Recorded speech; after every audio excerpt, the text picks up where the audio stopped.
Hi guys, I'm Natalie and this is Jack. So apparently, it's very crazy how I happened to meet Jack.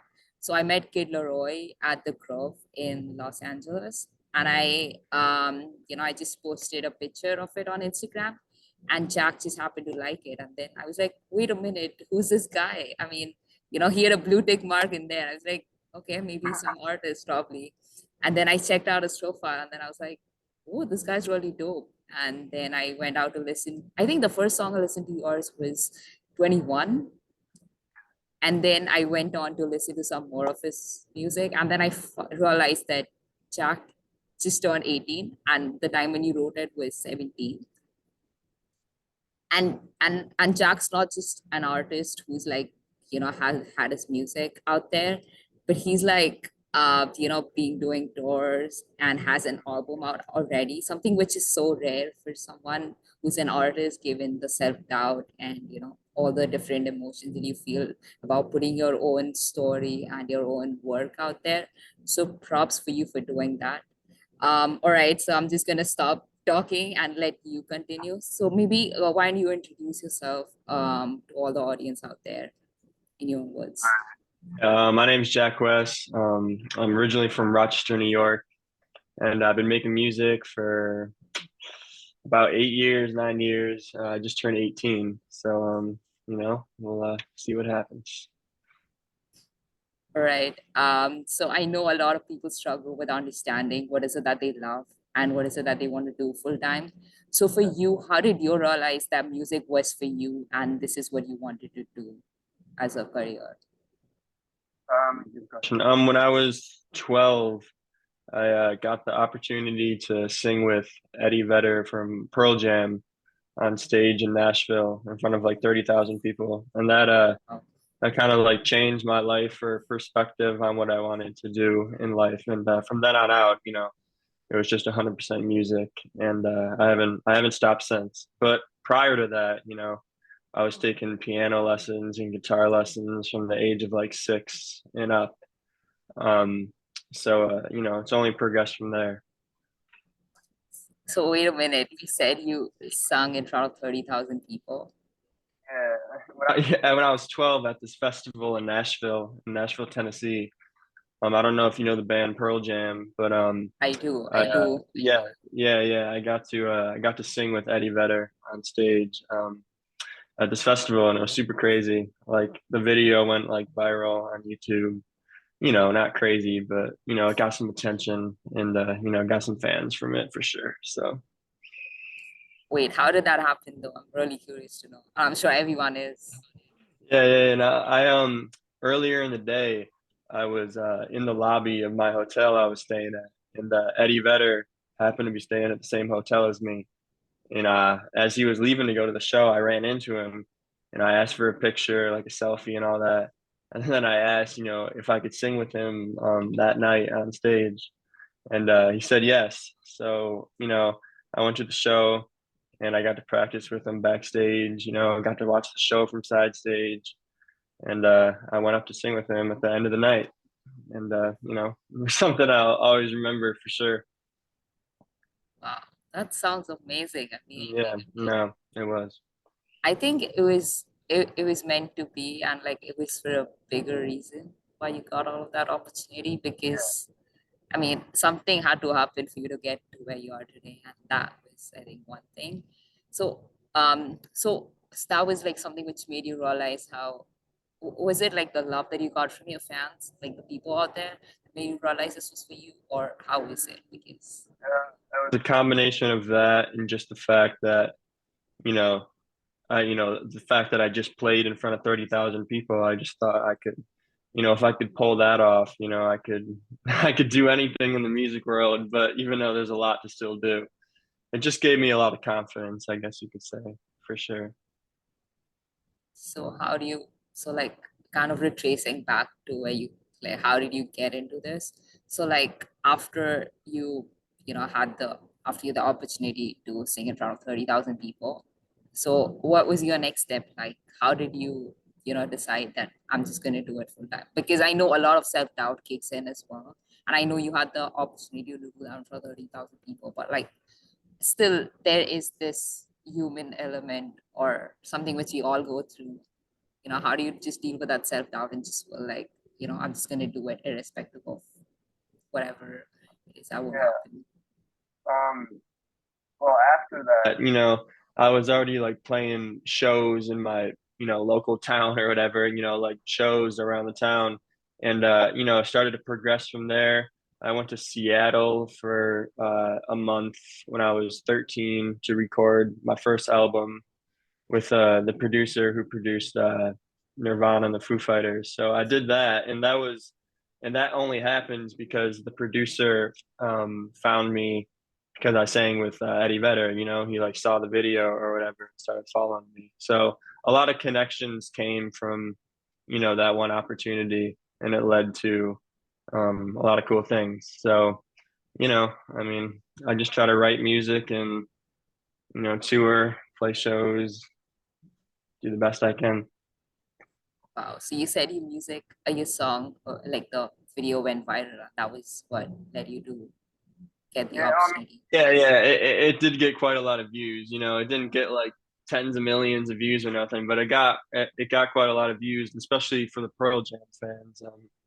They they really clung on to that. I gained a lot of Pearl Jam followers on social media and stuff, so that was cool.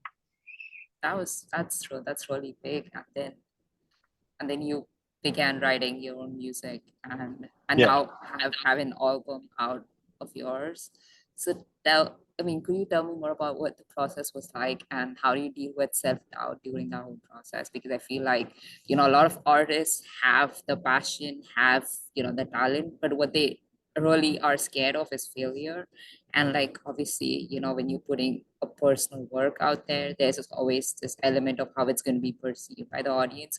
So how do you deal with that, and what is it that you feel helped you during that whole process? Like what training method, anything? Well, I have two albums out, and my first album I recorded when I was 13, like I said, and that was, I spent like 12 hours a day in a actual studio with a producer, you know, fine tuning these songs I came in with. And my second album, though, it was during the whole quarantine stuff with COVID, and I recorded it in my bedroom all remotely. And that was a more like personal album, like, about, my personal life and that kind of stuff. But I mean, between the two, I definitely say my second album, Numb, which is just came out in May, was definitely more of a you know therapeutic way of writing, I guess you could say. But yeah,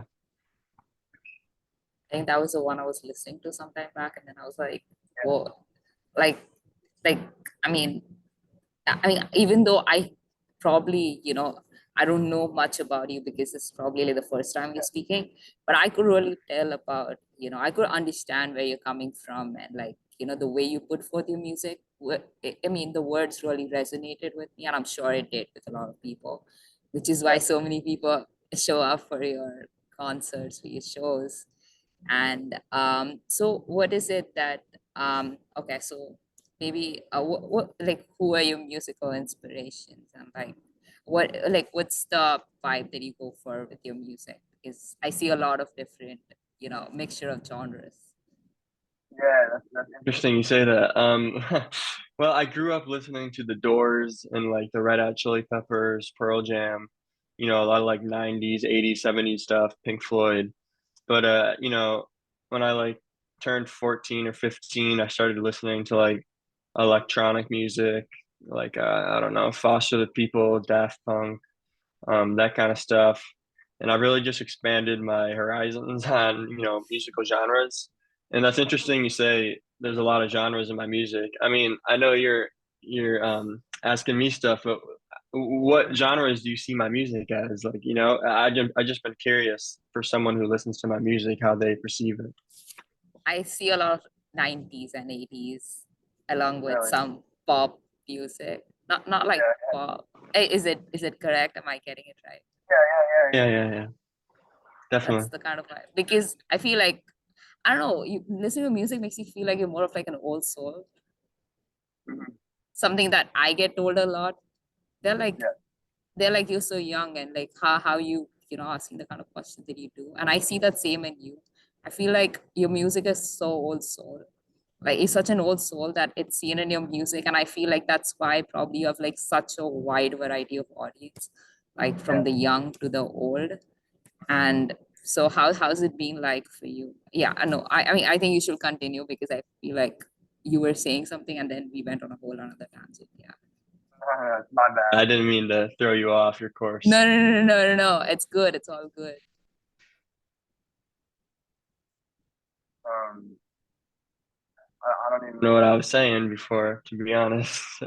Oh, you were talking about your musical inspirations. Oh Who yeah, inspired that's you? it. Yeah, so lately, I've been listening to a lot of electronic music.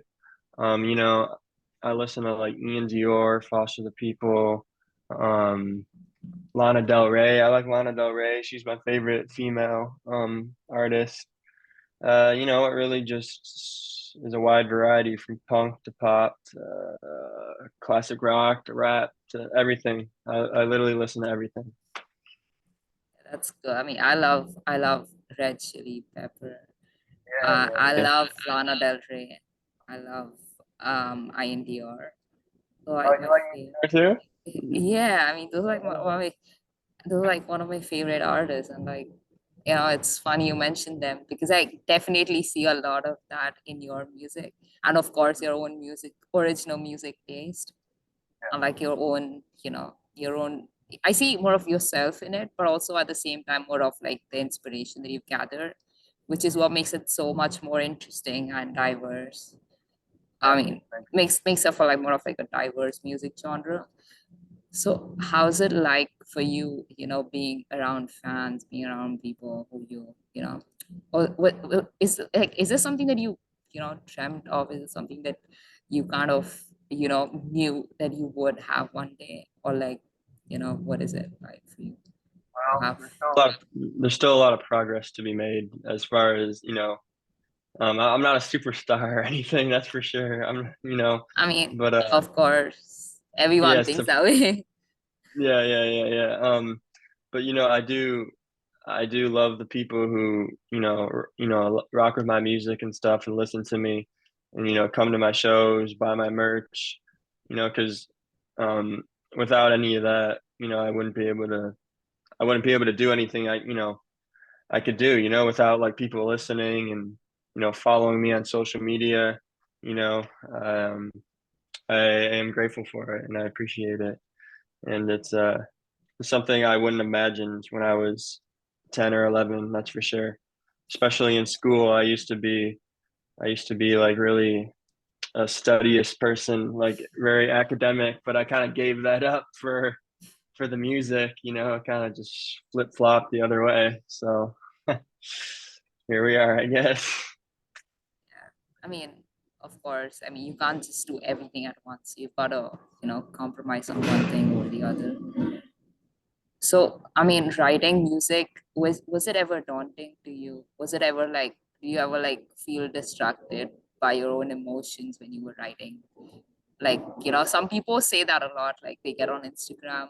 I mean, it happens to me too sometimes. It's like when I'm writing something personal, I just feel it's so overwhelming that I get drifted away. I mean, to Instagram, and that kind of, ruins the whole experience of, writing things down because they're meant to be personal and they're meant to be daunting, which is why we do it either way. So, how's it? Was it something that was a challenge for you, or like if it was, how do you deal with it?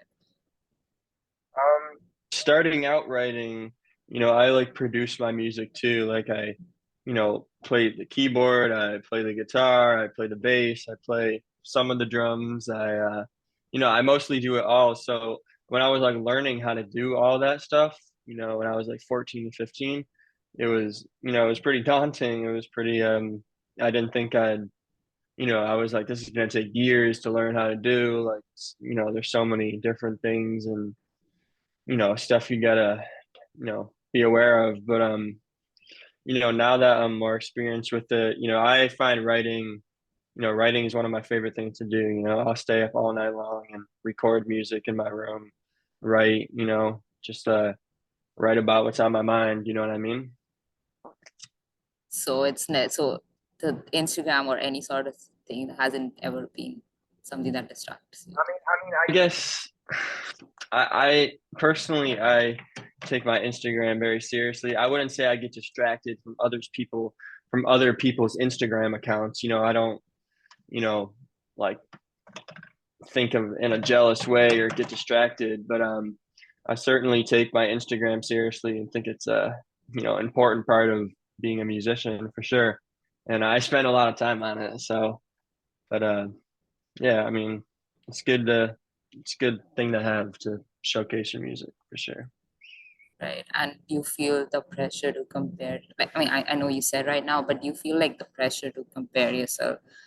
I mean, do you ever feel like you somehow just inherently compare yourself to other artists and feel like, so does that pressure weigh on you? That pressure to like constantly get better? Is it like a good pressure or like a pressure that throws you off the tangent from what you're doing? No, it's usually a good pressure because it just makes me, like just drives me to become more successful than they are, or just you know, I just strive, to be better than, everyone else. Not in a selfish way, but just in a way that like, makes me feel better about what I'm doing and just the quality of work I'm putting out. You know what I mean?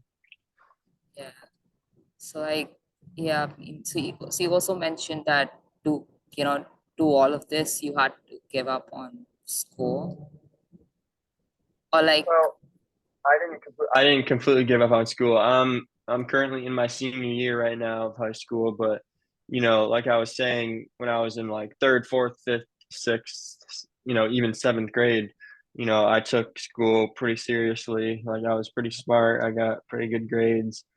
But once like that whole thing happened with Eddie Vedder and the Pearl Jam thing, I just like something clicked in my head, and I just completely I didn't care about school. Like I didn't care about, you know, doing my homework or any of that. I mean, I know that's like not like the greatest thing to say, but my focus was 100% on music and nothing else. But I made it to senior year in high school, so I'm graduating, and I'm graduating in 5 months. So it's all good. It's all good for sure. mazel tov on that. And was your fam like, did you ever feel guilty about, not being that good kid and focusing on what you really loved? A, and B, was your family okay with you putting in like 100% efforts into your music rather than academics? My parents are very supportive, and especially my dad. So they think I should do whatever I think is best for me and whatever I love to do. And you know I just went into it with like no backup plan. Like it's either like I'm doing this music thing like 100% or I'm not. So it's just either like you know not make it until you break it, but just like I had to make it. I just had to make it work somehow. You know what I mean? And I have made it work for the past 5 years, and I only got like 5 months to go. So Yeah, yeah. So it's like just go all in, and you never felt guilty about doing all of this because your family obviously supported. I wouldn't say I felt guilty. Right. Yeah, that's good because a lot of people, like at least me, if I want to pursue something that I feel drawn to, if I'm not like I've always been that one, so I understand. But it's good that you don't feel the guilt. So I mean, obviously also now that you're getting a lot of fans and going on tours, so would you like what exactly would you like to tell your fans about, like, especially if somebody's listening to your music for the first time now? What is it that you want them to know? A,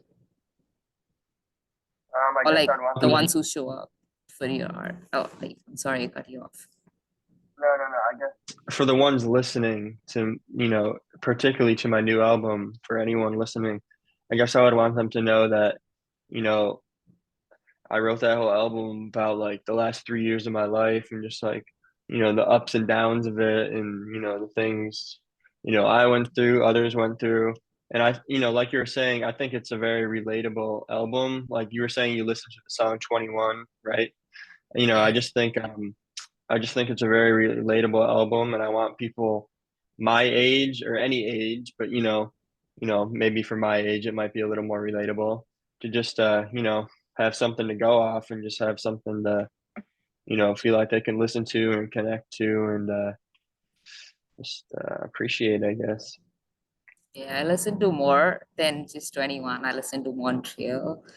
I Oh listen, yeah, I mean, it just went on because when you like play one song out of it, on yeah, Apple Music, the whole album starts playing. But like, I mean, I honestly just, yeah, I mean, I love the whole vibe that you've created with the whole thank you, music. thank And you. for the art and for the fans who support you all the time, what is it that you've got to say to them? Thank you for coming to my shows in the cities I come to. Thank you for buying my merch. It's been, I haven't been doing this crazy long, but it's felt like a lifetime of playing music and putting music out. And I got a lot more coming on the way. So, I'm only 18 and we're just getting started. Right. Yeah, that sounds good. Also, like, what what is it that you, I mean, I'm not gonna say 5 years down the line because that's crazy. The whole world, if the whole world could change in like one day, then who am I to just ask someone about like 5 years, because nobody knows what's gonna happen today or tomorrow. But like, so what's your plan for like, what do you see yourself doing after you graduate from high school? Um, well, this past summer I lived in New York City, and I had to come back home to my hometown to finish school. So I'd like to move back to New York City in the summer. That's where my band lives. That's where, I love New York City. I grew up going there. I go there all the time. And it's just the place I want to be. It's a great music scene. And, as far as shows and putting out music, I'd love to be able to like, sell out big venues and just, travel internationally, South America and that kind of stuff. That'd be sweet. But yeah, I mean, the next 5 years, I definitely would want to be touring bigger venues. Getting my streams up, getting my social media numbers up, just progressing and seeing where this all takes me. I definitely see that happening. I mean, I don't just mean it because I'm interviewing you. I'm not just saying it for that sake, but I really see that happening. Thank you. Thank you. All right, we'll see. Yeah. Also, two more questions. What is it that you feel like you wish you knew when you started that you now know? That's a good question. I guess not to take it. I guess not to take all the music stuff so seriously. I mean, I stress myself out way too much, like bad, and just like overwhelmed and that kind of stuff. So I guess I would just say, it's more fun than it is serious, and just create what you create what you want to create, and don't let anyone tell you different. Right. And for those who want to pursue this full time, what is it that you would want to tell them? And also probably any advice that you'd want to give them in terms of like getting representation in terms of like a manager or something of that sort. Like any advice that you feel is necessary for someone who wants to pursue this as a career but is scared of doing it. Yeah. Well, like I said, I mean, don't let anyone tell you different. Like, do what you want. Don't let any, record label or manager try to control you or like make you wear certain stuff or make you put out certain songs or make you like do certain stuff. It should all be, what you want to do and how you want to like portray yourself. And I think, that's the best advice I could give because I've taken that pretty seriously over the years. Just be yourself and don't let anyone tell you what to do, you know? Yeah. like since you also mentioned you're a student, and I know a lot of people who want to pursue this as a full-time option, I think that it's hard to do both of the things at, I mean, alongside. It's like either focus like one thing at a time, but you've been managing both school as well as your music career. So any advice on people who think that it's an obstacle, because people just, some people just like to complain and be like, oh, this is what's stopping me. But like you do it both at the same time, and you've made it a senior year. So any advice on that, time management, or like whatever you feel it Um, is? yeah, I will say it was a little easier for me because I was homeschooled for 4 years, and I just went back to high school in 11th grade. So this is my second year in an actual high school. But anyone in like college or school that's like trying to pursue music seriously, I mean, I know their parents aren't gonna like it, but I mean, you got the nighttime for a reason. Like stay up late, like work on your craft. I mean, nighttime, after dark, the hours, the middle of the night are the best time for artists to be working, in my opinion. Every artist I've talked to, makes their best music and just is most creative, um, you know, when everyone else is asleep, and you know, that's just what I think at least. Yeah, no, I've done it and I'm seeing it that it works. Yeah, yeah, totally. Works for sure. All right, thank Mm-hmm. you so much for doing this. I really appreciate you taking the time out for this. And anything that you want to say as a final closing message? Um, I got a lot of new music coming out this new year. Follow me on Instagram at JackWest32. Go listen to my latest album if you haven't. And thank you for everyone who's been supporting me over the years. All right, thank you so much for doing this. I hope you have a great holidays. And for those who are listening, obviously, I hope you tune in to Jack's music. Follow him on Instagram. Go on his, like, I mean, watch him perform whenever. I mean, of course, you're gonna post those on your Instagram, right? Yeah, and your website. All right. Right. Thank you for doing this. Yeah, I Thank you for having appreciate me. it. All Yeah. right, bye. Bye.